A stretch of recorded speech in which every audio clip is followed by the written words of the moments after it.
Hi, let's talk about de-stressing exams. Are you ready for your board exams? Are you stressed? Are you scared?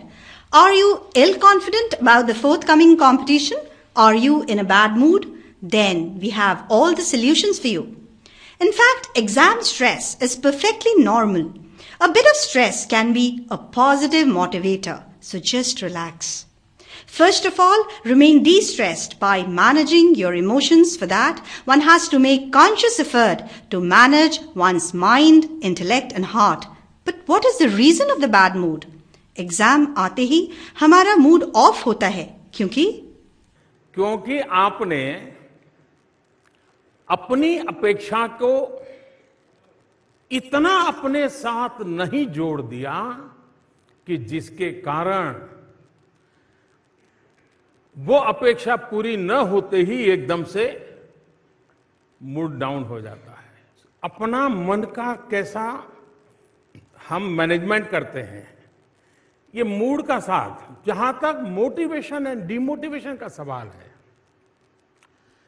जीवन में शायद ही कोई ऐसा व्यक्ति हो जिसको इन चीजों से गुजरना न पड़ता हो। So give adequate importance to exams and the marks you obtain, neither too much nor too little. There should always be a balance between study and fun. हमारे माननीय प्रधानमंत्री जी कहते हैं, ये महत्वपूर्ण पड़ाव मानना चाहिए, लेकिन यही सब कुछ है, ये कभी नहीं मानना चाहिए। आत्मविश्वास बहुत बड़ी चीज है। एग्जाम को जिंदगी में बोझ कभी बनने मत देना। अगर ये कर लिया तो मैं नहीं मानता हूं कि आपको जो 2 मिनट शुरू में जाती है, गड़बड़ कर जाती है। दूसरा, अगर फोकस एक्टिविटी है तो कठिनाई बहुत कम रहती है। कभी कभी क्या होता है, मन भटकने लगता है, फिर लगता है कि ये क्या कर रहा है। अच्छा, उसने पहला सवाल उठाया, छोड़ो अगल बगल में कौन करता है, आपको क्या करना है उस पर ध्यान केंद्रित कीजिए। 1 मिनट में आपका गाड़ी चलना लग जाएगी, कोई प्रॉब्लम नहीं होगी। That is, one should be less theoretical and more practical, like our farmers, who in spite of being less educated can solve the everyday problems more easily. किसान, हो सकता है स्कूली शिक्षा बहुत कम हुई हो, लेकिन वो सीखता है, अनुभव करता है, टेक्नोलॉजी एडॉप्ट करता है, शिक्षा की अपने खेती की पद्धति बदलता है, आधुनिक करता है, जीवन को कितना बढ़िया बना देता है। The major problem facing today is gaming and dependency on technology, जो हमें stressful बना देता है। हमारा ज्यादातर समय हमारा Android फोन खा जाता है। But you know, our Prime Minister has something just out of the box to say. हमारे में वो ताकत होनी चाहिए कि मैं टेक्नोलॉजी को मेरे कब्जे में रखूंगा। घर के अंदर एक कमरा ऐसा तय करेंगे जिसमें टेक्नोलॉजी को नो एंट्री।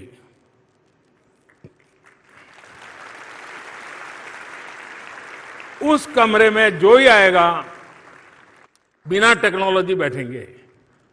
आप जरा करके देखिए, जिंदगी बहुत नए अनुभव वाली हो जाएगी।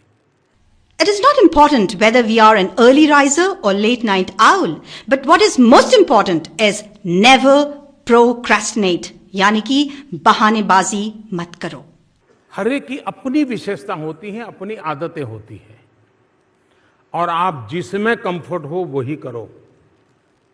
मुसीबत रात को पढ़े या सुबह पढ़े, उससे ज्यादा मुसीबत यह है कि हम पढ़ने के बहानों के बजाय न पढ़ने के बहाने खोजते रहते हैं। But you might say, what about the stress and pressure created by the teachers and parents? For that, हमारे माननीय प्रधानमंत्री जी कहते हैं, माँ बाप को मैं खास प्रार्थना करूंगा कि आप बच्चों को ये नहीं तो बस कुछ नहीं, ये जो मूड बना देते हो, मेहरबानी करके ऐसा मत करो। बहुत सारे स्कोप है, जीवन के किसी भी क्षेत्र में जा सकते हैं आप। माँ बाप का भी काम है कि बच्चे के एक तो स्थानीय व्यवस्था में अवसर कहाँ कहाँ है, उसमें से उसकी रुचि वाली चीजें कौन सी है, माँ बाप ने उसके साथ बातें करते करते निकालना चाहिए, और जिसमें उसकी रुचि है उस एक्टिविटी में ले जाना चाहिए। लेकिन बहुत ही अच्छे तरीके से वेल स्ट्रक्चर्ड वे में भी एक्स्ट्रा एक्टिविटी को कहीं न कहीं तो बांधना चाहिए। तब जाकर के आप अपने आप को इवैल्यूएट कर सकते हो और जीवन में एक संतोष भी प्राप्त कर सकते हो। अगर आप स्कूली जीवन में विविधताओं भरे जीवन को कसने का आदत बनाते हैं तो आने वाले जीवन में ये बहुत उपयोगी होता है। जितना ज्यादा प्रोत्साहित करोगे उतना परिणाम ज्यादा मिलेगा, जितना प्रेशर करोगे उतनी समस्या को बल मिलेगा। अब माँ बाप को तय करना है, टीचर को तय करना है कि हमें समस्या को बल देना है कि प्रोत्साहित करके उसको ही शक्ति में परिवर्तित करना है। That is, build self-confidence in yourself, which cannot be injected but is a daily effort. It hardly matters if you fail to achieve, cause there is an array of new ventures and ideas waiting for you to unleash. हमारी मनस्थिति ऐसी होनी चाहिए कि हम किसी भी हालत में डगर आगे बढ़ाने के लिए प्रयास करेंगे। एक बार विफल होंगे तो उसमें से सीखेंगे, दूसरी बार करेंगे। ये मिजाज तो विद्यार्थी के जीवन में होना चाहिए। हम विफलताओं में भी सफलता की शिक्षा पा सकते हैं।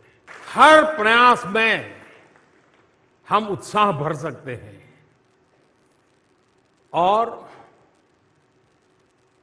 किसी चीज में आप विफल गए, इसका मतलब ये है कि अब आप सफलता की ओर चल पड़े हैं।